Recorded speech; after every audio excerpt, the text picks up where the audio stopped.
สดีค่ะกลับมาพบกับเราแบร์ดองทีวีนะคะ วันนี้กลับมาพบกับช่วงที่เรียกว่าแบร์ดองคาเฟ่นะคะ เพราะว่าตอนนี้เรากักตัวครบ1 อาทิตย์เป็นที่เรียบร้อยแล้วไม่ได้ออกไปไหน วันนี้เราก็เลยจะมาเปิด คาเฟ่แบงคาเฟ่เมนูวันนี้ก็คือ บิ๊กเบรกฟาสต์นะคะ มีเบรกฟาสต์ก็คือ อาหารเช้าจานใหญ่ โอเค แล้วก็มีกาแฟดิฟเองที่บ้าน โอเคเรามาดูว่าวันนี้เรามีอะไรบ้างเป็นส่วนประกอบของเรา เสร็จแล้วเรามีอะไรบ้างนะ อันนี้เป็นแบบว่าง่ายๆเลยนะคะ เรามีไข่ มีนมนะคะ วันนี้เราจะทำเป็นไข่สแคมเบอร์เองนะคะ หรือว่าไข่คน ปกติก็ใช้ครีมก็ได้นะคะ แล้วแต่เลยนะว่าอยากใช้อะไรเรามีนมเราก็ใช้นมนะคะ มีเห็ดนะคะ มีผักโขม มีไส้กรอก มีตัวเบคอนนะคะ แล้วก็มีโทสต์นะคะ เราเป็นขนมปัง ขนมปังเราก็วันนี้เราเชื่อใช้เป็นขนมปังแบบธัญพืชนะคะ ธัญพืช มีแบบธัญพืชเพื่อ สุ สุ ข ข ภา ภา พ พ ดี ที่ดี แล้วก็มีอะโวคาโดนะคะ วันนี้เราจะทำเป็นสแมชอะโวคาโดมาเราก็เลยจะมาเริ่มทำกันเลยนะคะ เราเริ่มจากอะไรดี เบคอนก่อนละกันเพราะว่า อ่ะ ตอนนี้เราก็วอร์มเตาไว้นิดหน่อยนะคะแต่เตาเรายังไม่ร้อนเลยเดี๋ยวรอกันอย่าลืมเครื่องปรุงสำคัญของเรานะคะ เกลือกับพริกไทยมีแค่นี้ เรามันเริ่มย่างเบคอนกันก่อนเลยนะคะเราก็ร้อนแบบความสุกก็แล้วแต่เราชอบเลยนะคะถ้าเราชอบเท่าไหร่เราก็จะมาผัดเห็ดนะคะกระทะนี้ก็เป็นกระทะที่ย่างเบคอนเมื่อกี้น้ำมันก็น้ำมันเบคอนเลยนะคะง่ายๆเห็ดเราผัดใช้เวลาผัดหลังเราเห็นตรงกันเราจะย่างไส้กรอกกันด้วยนะ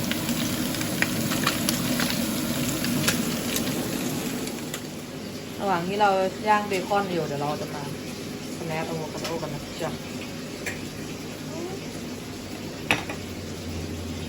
นี่น้องอะโวคาโดของเราไม่ต้องครับ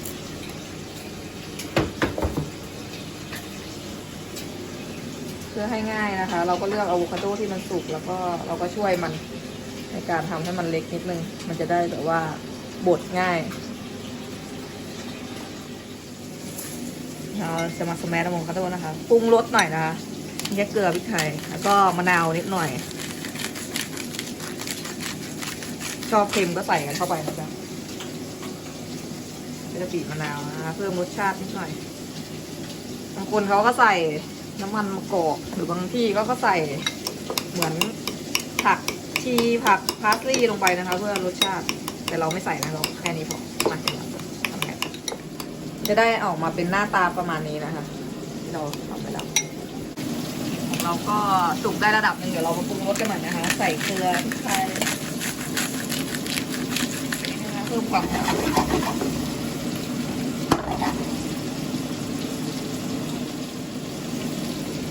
อันนี้เป็นไอเทมลับของเราใครมีก็ใส่นะมัสรูมเหมือนกันมันจะเพิ่มแบบว่ากลิ่นเห็ดแล้วก็กลิ่นกระเทียมนิดหน่อย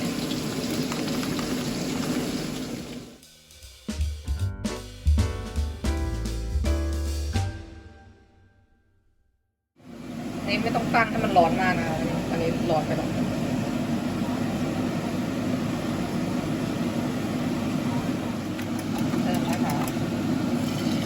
เราทำไข่เจียวกันนะครับ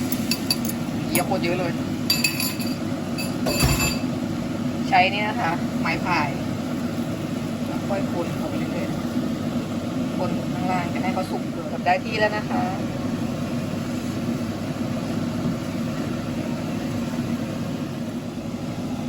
ประมาณนี้พอนะคะเพราะว่าเราไม่ให้สุกมากนะถ้าเป็นไข่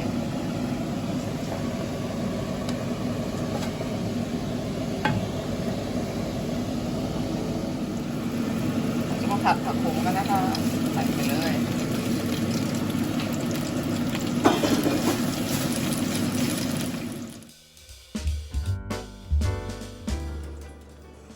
แผ่นมันจะใหญ่กว่าเครื่องทูดอีก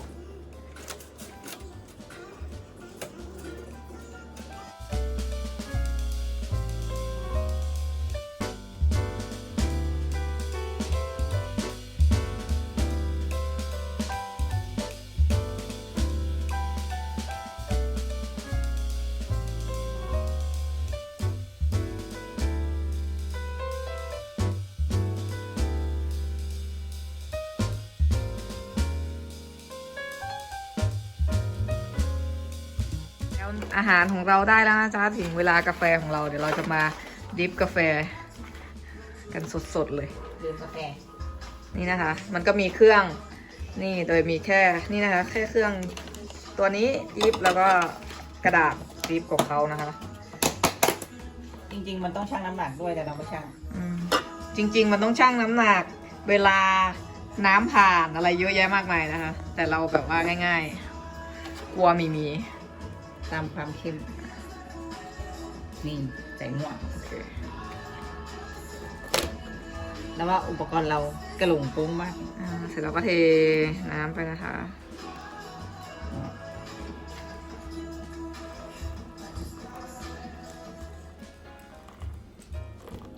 รอ แล้วเราก็จะได้กาแฟแล้วมันมาปั๊บแล้วเราก็รอนิดหนึ่งนะคะระหว่างที่เรารอกาแฟเราก็จะให้ดูอาหารของเราตอนนี้อาหารของเราถูกจัดวางเป็นเรียบร้อยสำหรับ3ที่นะคะ เปิดเป็นคาเฟ่นะคะวันนี้มาทุกอย่างที่เราคลุกไปนะคะ ก็มีเห็ดมีผักโขมมีไส้กรอกเบคอนนะคะ มีขนมปังแล้วก็มีเนยอะโวคาโดไข่โอ้โหอิ่มมากๆแน่ๆจุกๆไปเลยจ้า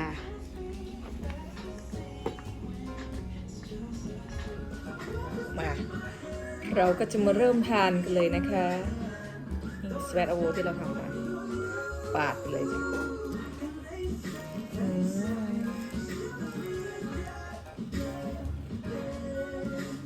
อร่อยทำเองง่ายๆได้ที่บ้านนะคะสำหรับวันนี้เราก็ขอตัวไปทานก่อนละกันพบกันใหม่คลิปหน้า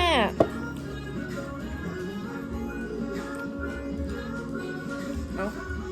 พบกันใหม่คลิปหน้าสำหรับวันนี้บ๊ายบายครับไปกินแล้วบ๊ายบาย อย่าลืมกดแชร์ให้เราด้วยนะคะ